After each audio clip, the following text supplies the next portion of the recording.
দাদা তুমি আমাকে আগেই বলতে পারতে। কি বলতো? এটা কোনো বলার মতো কথা? দেখো রাহুল, তুমি আমার মাথা গরম করিও না। আরে চুপ করো না ইয়ার, একটু চুপ করো। ও তোমার সাথে সেরকম কিছুই করেনি। তাহলে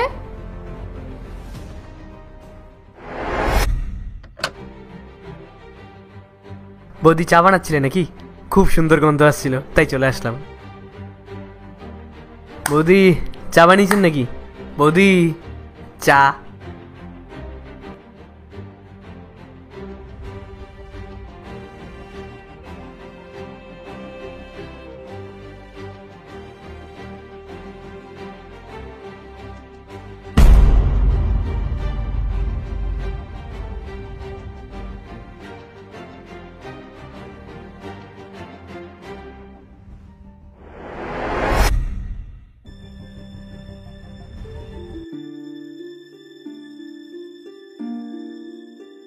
আমরা না খারাপ হতে চাই না ওনাকে চা খেতে মানা করাতে। বৌদি তুমিই ভাবো না, আমার হাজবেন্ড যদি রোজ তোমার বাড়িতে চা খেতে যায় তখন তোমার কেমন লাগবে? আর আমরা তো এত অন্যের গল্প শুনতেই চাই না, জানতেই চাই না কে কেমন এই সোসাইটিতে, কার মেয়ে পালিয়ে গেল, কার মেয়ে কখন বাড়ি এলো, কে নতুন গাড়ি কিনলো, কার বাড়িতে কে এলো।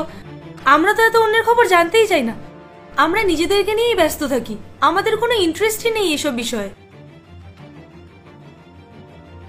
প্লিজ বৌদি চলো বাড়ি, তুমি তোমাকে বাড়ি গিয়ে আমি খাওয়াচ্ছি চা।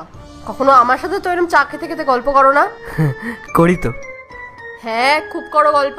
চলো বাড়ি, তুমি তোমাকে আমি ভালো করে চা খাওয়াচ্ছি আজকে। এসছি যখন চা খেয়ে গেলে হতো না? চলো বাড়ি চলো।